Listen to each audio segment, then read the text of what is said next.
swasta, yaitu SMK Swasta Binaguna Tanah Jawa di Kabupaten Simalungun.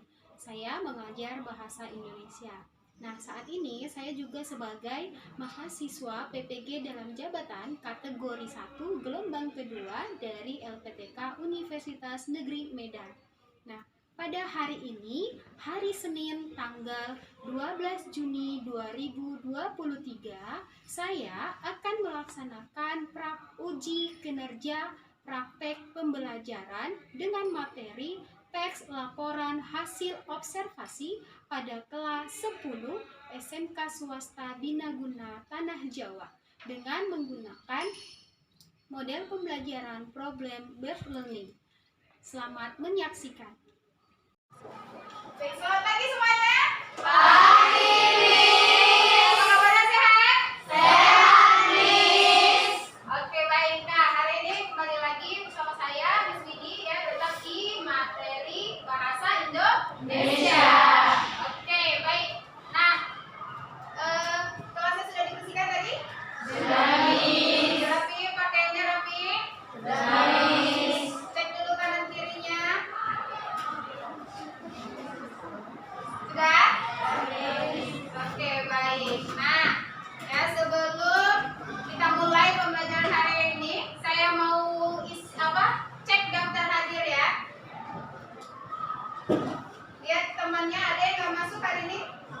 Ada, Miss. Hadir semua? Hadir, Miss. Oke, bagus. Nah, sebelum kita mulai pembelajaran, ada baiknya kita berdoa terlebih dahulu. Ayo, Ivan, silahkan bawa doanya.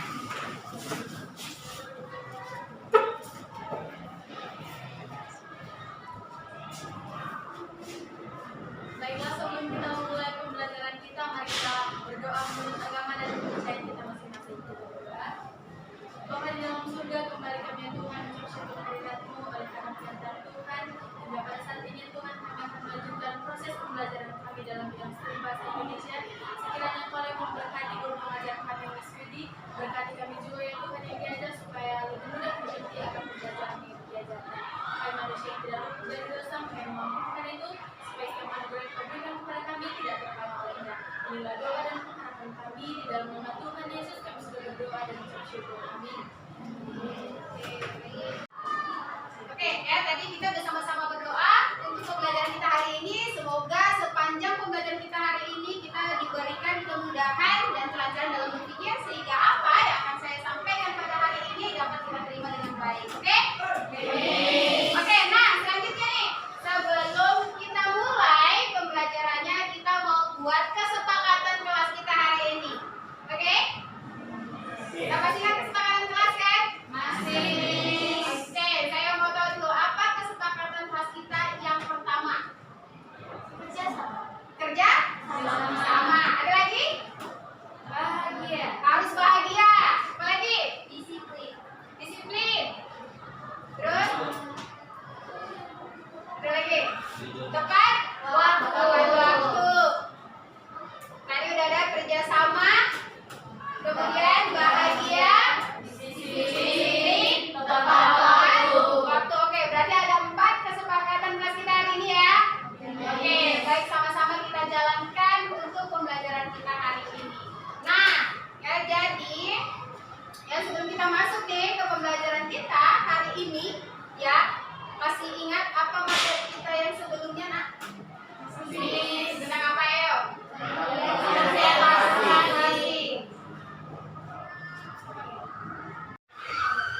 Oke, ya, baik. Ada yang masih ingat apa sih arti dari laporan hasil observasi di pembelajaran sebelumnya? Apa nih? Oh, banyak nih yang masih ingat ya kan? Apa nih yang belajar? Yang dulu, yang pertama. Teks laporan hasil observasi adalah teks yang berisi suatu analisis mengenai suatu objek, di mana teks tersebut berisi sebuah informasi yang berdasarkan fakta ditemukan. Oke, bagus sekali. Silakan duduk ya, Ustaz. Tadi siapa lagi angkat tangan? Ayo, Jandri.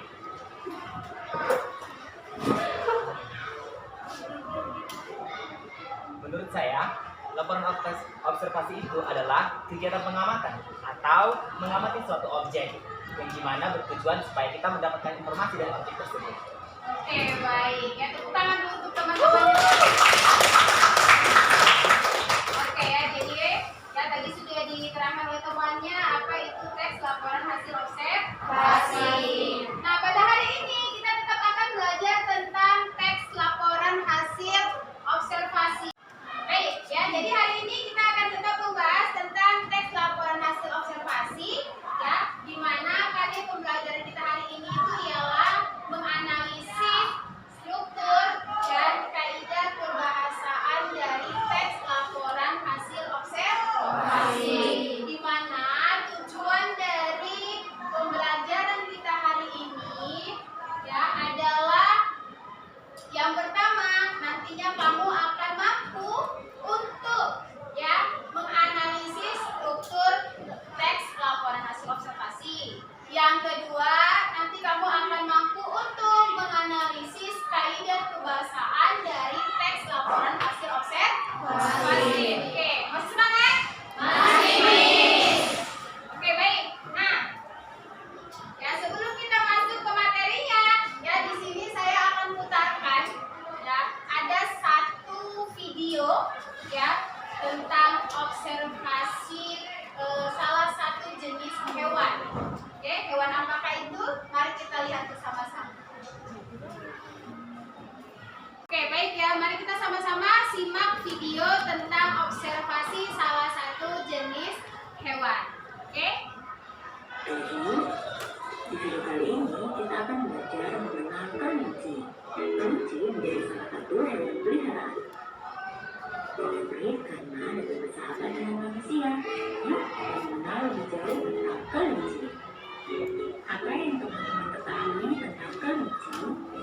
Kelinci adalah hewan mamalia dan berkembang dengan cara beranak atau disebut juga dengan sisukan. Ada yang bisa menyebutkan ciri-ciri atau karakteristik kelinci? Sebelum kita lanjut ke ciri-ciri atau karakteristik kelinci, yuk teman-teman bersama-sama dengan cara like, share, dan subscribe. Ciri-ciri atau karakteristik kelinci yang pertama adalah bersifat herbivora. Kelinci adalah herbivora yang mencari makan dengan cara memakan daun dan tanaman di rerumputan, semak, dan bunga. Ciri yang kedua memiliki telinga yang panjang. Kelinci menggunakan telinga mereka yang panjang untuk mendeteksi dan menghindari dalam mengatur suhu tubuh untuk menolak panas agar menjaga suhu tubuh mereka pada tingkat yang optimal. Ciri yang ketiga memiliki kaki belakang yang besar dan kuat. Kelinci memiliki kaki belakang yang besar dan otot yang berkembang dengan baik. Kaki ini mendukung keseimbangan dan kelincahan yang merupakan pertahanan utama kelinci terhadap predator atau pemangsa. Dengan kaki ini, kelinci dapat melompat, berlari, atau memberi beban untuk melarikan diri. Keempat, memiliki gigi seri yang besar. Kelinci memiliki 2 pasang gigi seri dengan satu pasang berada di belakang pasangan yang lain. Gigi seri ini berguna untuk memotong dan memutus bagian tanaman yang akan dimakan. Gigi kelinci yang kuat juga memungkinkan mereka untuk memutar dan kabur dari pemangsa.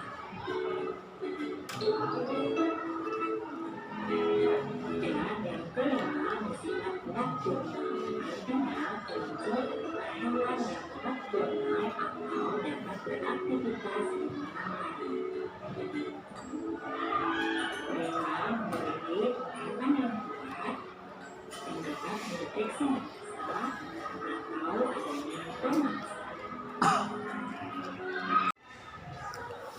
Oke, baik. Nah, tadi sudah sama-sama kita perhatikan tayangan dari salah satu video tentang observasi hewan. Ada yang tahu tadi jenis hewannya jenis apa? Kelinci. Ada yang pelihara di rumah? Ada. Menonton video dari teks laporan hasil observasi tentang hewan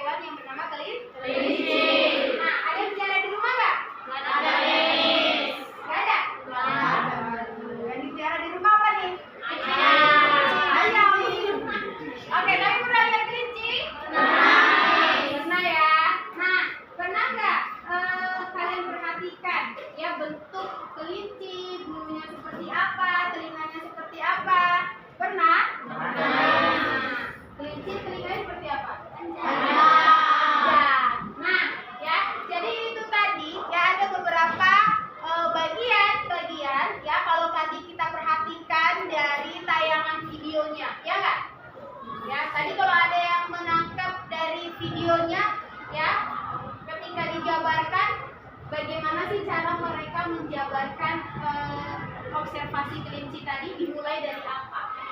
Pengertian Pengertian kelinci. Apa lagi? Ada ciri-cirinya. Ya, terus jenis-jenis, ada jenis-jenisnya. Kemudian ada makanannya apa gitu ya. Oke, baik ya. Jadi ini tadi salah satu contoh ya teks laporan dalam bentuk video dari hewan kelinci. Nah, ya jadi kaitannya dengan materi kita hari ini ya tadi kita akan menganalisis teks laporan hasil observasi. Nah, jadi ya tadi udah sama-sama ya sebelumnya kita sudah belajar tentang teks laporan hasil observasi. Jadi hari ini ya kita akan masuk ke selanjutnya. Baik ya tadi setelah kita perhatikan tayangan video tadi ya maka sekarang kita akan membahas tentang struktur dan kaidah kebahasaan laporan hasil observasi. Nah, apa saja sih yang menjadi struktur ataupun kaidah kebahasaan dari teks laporan hasil observasi? Nah, di sini yang pertama adalah struktur dari teks laporan hasil observasi. Ya, yang terdiri dari ada yang pertama definisi umum. Ya, terdiri dari apa saja? Definisi umum merupakan pembukaan yang berisi tentang pengertian mengenai sesuatu yang dibahas di dalam teks. Tadi kalau kita kaitkan di video, tadi ada mengatakan bahwasanya ada pengertian dari hewan kelinci. Nah, yang kedua ada definisi bagian. Nah, definisi bagian itu apa? Definisi bagian merupakan bagian yang berisi ide pokok dari setiap paragraf yang dibuat dalam penjelasan yang rinci. Oke. Nah, kemudian yang ketiga adalah definisi manfaat atau perilaku. Ya. Nah, di sini ada definisi manfaat merupakan bagian yang menjelaskan manfaat dari sesuatu yang dilaporkan. Berarti tadi manfaat dari kelinci. Ya, biasanya untuk mendapati sementara itu untuk mendefinisikan benda hidup, definisi yang digunakan adalah definisi perilaku. Nah, tadi hewan kelinci termasuk benda hidup apa mati? Hidup. Kecuali udah digoreng. Oke, yang terakhir adalah penutup atau kesimpulan. Ya, penutup atau kesimpulan merupakan bagian rincian akhir teks laporan hasil observasi. Ya, penutup dapat berisi kesimpulan berupa tanggapan ataupun interpretasi dari penulis tentang objek yang dibahas. Nah, selanjutnya kita akan bahas tentang apa saja yang menjadi kaidah kebahasaan dalam teks laporan hasil observasi. Nah, yang pertama itu ada kata verba. Tahu kata verba apa? Kata kerja. Ya. Kemudian konjungsi. Nomina. Kata benda. Oke, yang kedua itu ada kalimat definisi dan deskripsi. Ya, tadi masih ingat kalimat definisi itu kalimat apa, Nak? Kalimat ya? Ya, berisikan penjelasan.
lembar kerja. Ya, di sini ada lembar kerja peserta didik yang nantinya akan kamu kerjakan. Nah, sebelumnya ya di sini saya sudah membagikan kalian ya dalam bentuk kelompok diskusi secara heterogen. Ya, jadi nggak ada yang pintar sama yang pintar. Udah, semuanya satu kelompok saling berbaur. Ya. Nah, sekarang silakan bentuk kelompoknya masing-masing. Oke, baik. Nah, ya tadi ini sudah bagikan dalam bentuk kelompok. Silakan sekarang duduk berdasarkan kelompoknya masing-masing.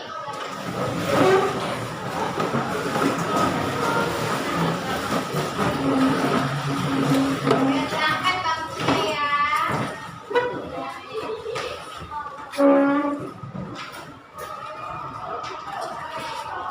Oke, sudah.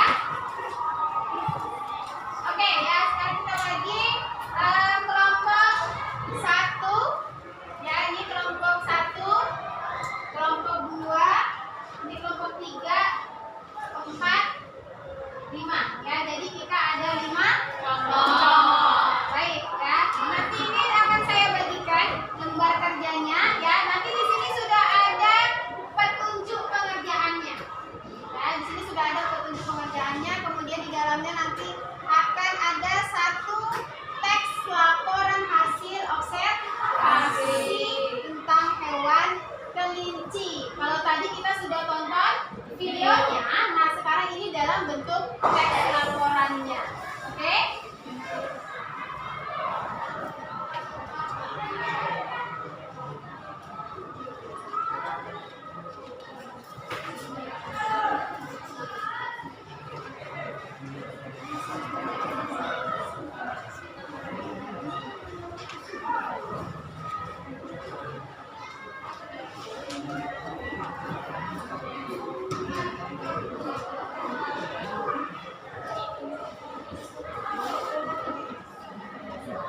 Oke, baik.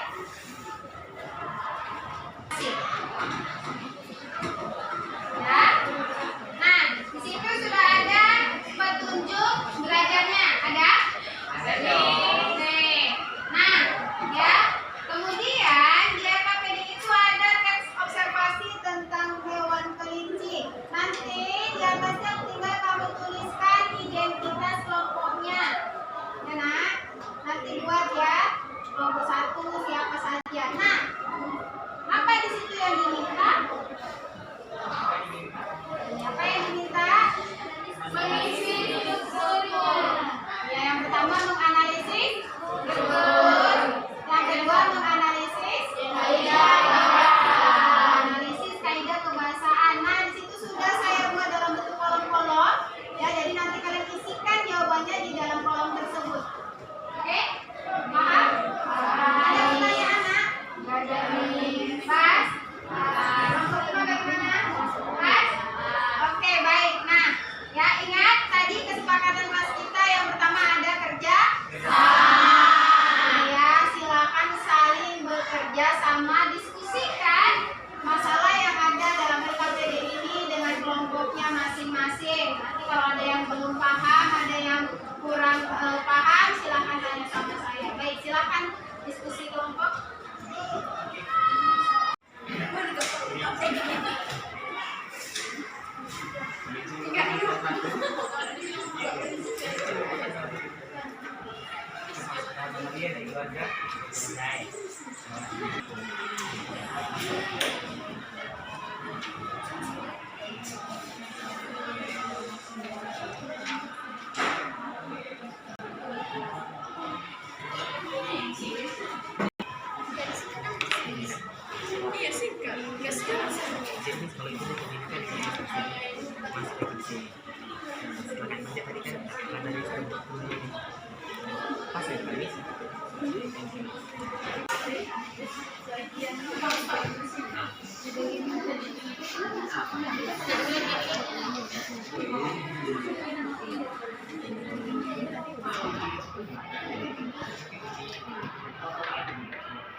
Oke,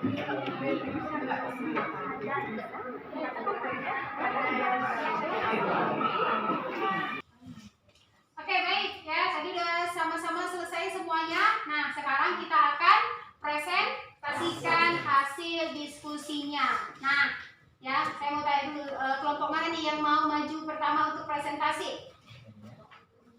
Oke, dari kelompok 3 ya, kelompok 3, kemudian tadi kelompok 4. Berarti kelompok 3 dulu ya. Oke, tepuk tangan dulu biar semangat deh. Oke, silakan untuk kelompok 3.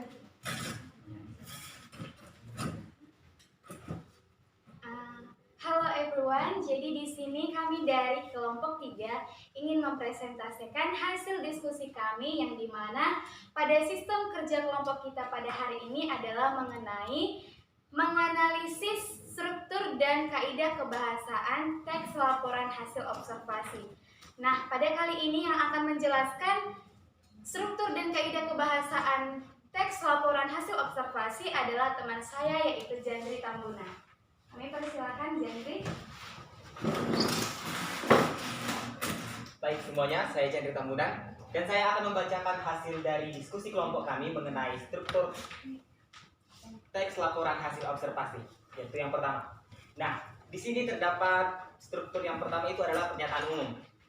Dan setelah kami teliti dan kami cari serta kami diskusikan, pernyataan umumnya yaitu kelinci merupakan hewan mamalia dan dengan keluarga Leparidae dan dapat ditemui di berbagai daerah. Dahulunya, kelinci ini juga adalah hewan yang sangat liar yang hidup di Afrika sampai ke Eropa. Dan kelinci ini dibagi menjadi dua, yaitu kelinci liar dan kelinci peliharaan. Nah, lanjut yang kedua adalah deskripsi bagian. Di deskripsi bagian ini, kami menuliskan bagian-bagian dari teks yang berjudul kelinci, yaitu secara fisik, terutama pada bulunya, dibedakan menjadi dua jenis, yaitu bulu dengan kelinci dengan bulu yang panjang dan kelinci dengan bulu yang pendek. Nah, sedangkan jika dilihat dari ordonya atau bangsanya, diklasifikasikan menjadi beberapa jenis, yaitu Lion, Angora, American, English, Himalayan, dan Dutch. Oke. Dan yang ketiga adalah deskripsi manfaat. Setelah kami teliti, ada deskripsi manfaat dari teks tersebut yang berisi, setelah diteliti, daging kelinci ternyata dapat digunakan sebagai obat penyembuhan penyakit asma. Nah, lanjut di kaidah kebahasaan. Kaidah kebahasaan terdapat kalimat definisi dengan teks yang berisi, kelinci merupakan salah satu hewan mamalia dari keluarga Leporidae. Nah, kalimat definisi itu adalah kalimat yang memaparkan atau menjelaskan suatu teks. Nah, lanjut yang kedua adalah konjungsi, di mana kami dapat konjungsi yang ada dalam teks tersebut, yaitu yang pertama dengan, yang kedua yang ketiga untuk, dan yang keempat sebagai. Dan mungkin ada lagi namun kami tidak menuliskan. Serta yang ketiga adalah kalimat simplex. Kalimat simplex tadi adalah kalimat yang terdiri dari satu kata kerja. Nah, setelah kami baca, ada beberapa kalimat simplex. Yang pertama yaitu adapun makanan untuk kelinci adalah memakan sayuran wortel. Nah, kalimat yang kedua, sedangkan menurut ordonya kelinci diklasifikasikan menjadi beberapa jenis. Nah, yang ketiga adalah yang keempat adalah kalimat kompleks. Setelah kami baca, ada kalimat kompleks, yaitu setelah diteliti, daging kelinci sendiri dapat digunakan sebagai obat yang bisa menyembuhkan penyakit asma. Nah, itu saja hasil dari penelitian kami untuk saat ini. Terima kasih.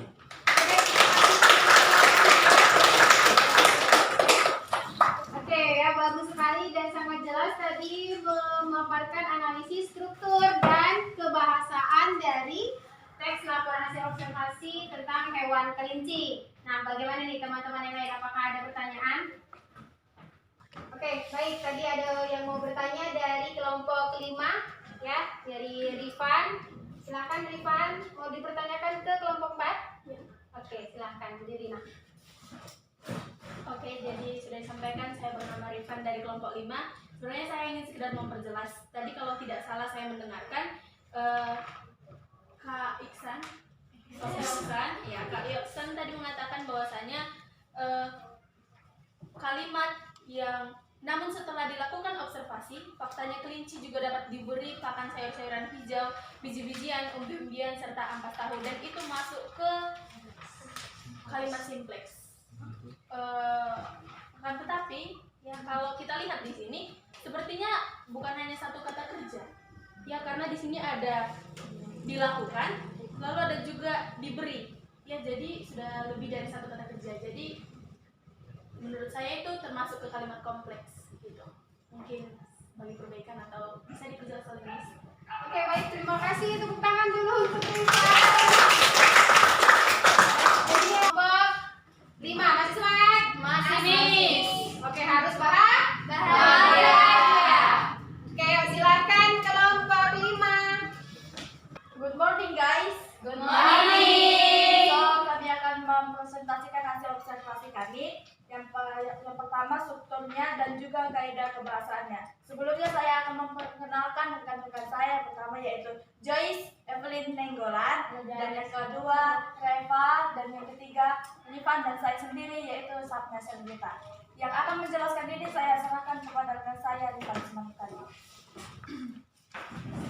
Oke, baiklah, karena tadi sudah disampaikan ya dalam komentarnya bahwasannya yang akan saya jelaskan ini berisikan struktur dan juga kebahasaan teks. Jadi tanpa basa-basi langsung saja.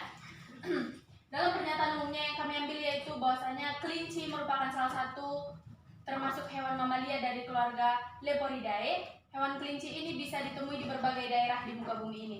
Lalu deskripsi bagiannya dilihat dari segi fisik terutama pada bulunya. Kelinci bisa dibedakan menjadi dua jenis, yakni kelinci yang berbulu panjang dan yang berbulu pendek. Sedangkan menurut ordonya ataupun bangsanya, kelinci diklasifikasikan menjadi beberapa jenis, yakni lion, Angora, American, English, Himalayan, serta duck. Lalu manfaatnya. Sebelumnya saya ingin bertanya, apakah ada dari teman-teman sekalian yang punya penyakit asma? Kita tahu penyakit asma kan? Penyakit sesak nafas. Ada yang punya? Tidak. Sehat kan, kita masih sehat-sehat ya. Ada yang punya sesak napas di sini? Yoksan kuliah ya.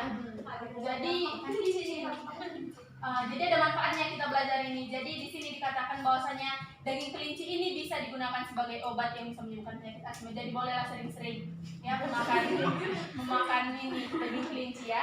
Lalu kaidah kebahasannya, kalimat definisinya, kelinci merupakan salah satu hewan mamalia dari keluarga Leporidae. Lalu konjungsinya yang pertama dan, sedangkan, lalu tidak ada ya kata namun.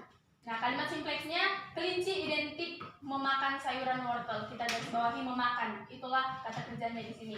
Lalu kalimat kompleksnya ada dua kami ambil. Pertama, setelah diteliti, ya kata diteliti merupakan kata kerja. Setelah diteliti juga daging kelinci sendiri bisa digunakan. Ini kata kerja yang kedua, digunakan sebagai obat yang bisa menyembuhkan penyakit asma. Lalu kedua, namun setelah dilakukan observasi, faktanya kelinci juga dapat diberi pakan sayur-sayuran hijau, biji-bijian, umbi-umbian, serta ampas tahu. Jadi sekianlah presentasi dari kami kelompok 5. Dalam penyampaian ketika ada kesalahan boleh kita maafkan. Saya tutup presentasi ini dengan pantun. Kalau ada jarum yang patah jangan disimpan di dalam peti. Kalau ada tutur kata yang salah jangan disimpan di dalam hati. Terima kasih. Oke, baik ya. Nah, tadi sudah semuanya dari kelompok 1 sampai kelompok 5 ya, masing-masing sudah mempresentasikan hasil diskusi menganalisis struktur dan kebahasaan teks laporan hasil observasi tentang kelinci, ya kan? Nah, tadi hasilnya sangat luar biasa ya, semuanya sangat bagus, sangat keren. Nah, untuk evaluasinya, ya evaluasi hari ini, ya saya akan kirimkan link kuis, ya kuis dari teks laporan hasil observasi, ya ke WA masing-masing. Bawa handphone kan? Oke, ya. Jadi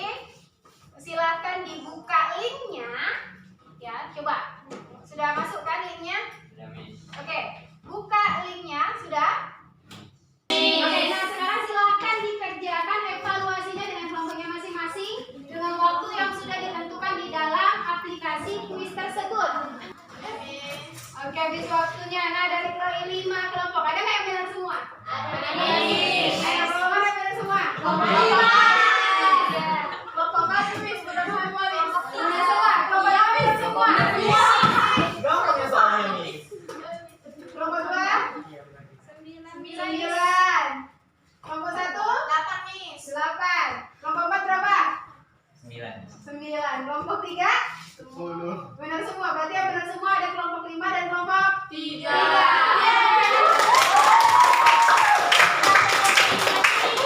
Oke. Nah, sebelum kita tutup pembelajaran kita hari ini, saya mau ada satu orang yang memberikan refleksi pembelajaran kita hari ini. Ayo, siapa yang mau? Oke, silakan Ramayani.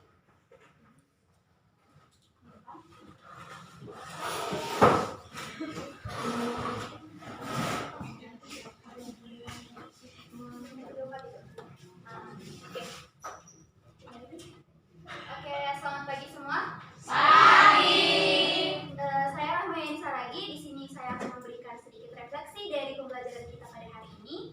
Jadi setelah kita mempelajari mulai dari awal sampai akhir mengenai menganalisis teks observasi, betul? Nah, dari pembelajaran kita hari ini dari awal sampai akhir kita mendapat banyak sekali manfaat. Di antaranya adalah kita tahu caranya menganalisis struktur dari sebuah teks observasi. Yang kedua, kita tahu menganalisis kaidah kebahasaan dari sebuah teks observasi. Nah, selain itu yang lebih pentingnya lagi, kita jadi lebih tahu caranya berdiskusi dengan baik dengan sesama teman kita, dengan kelompok kita menerapkan kerjasama yang baik, dan selain itu juga kita menjadi melatih public speaking kita, karena tadi kita mempresentasikan, di situ kita melatih public speaking kita dengan baik dan benar. Sekian dari saya, terima kasih. Oke. Nah, ini tadi refleksi pembelajaran kita hari ini dari salah satu teman kita, ya. Nah, ya sebelum kita tutup, ya nanti untuk pertemuan kita selanjutnya, ya tetap di materi teks observasi, tetapi nanti kita akan belajar tentang bagaimana menulis atau mengonstruksi teks laporan hasil observasi, ya. Nah, semoga apa yang kita pelajari hari ini dapat bermanfaat bagi kita semua, dan tentunya nanti di rumah dibuka-buka lagi buku pelajarannya, soalnya yang tadi dilatihkan kembali, oke, ya.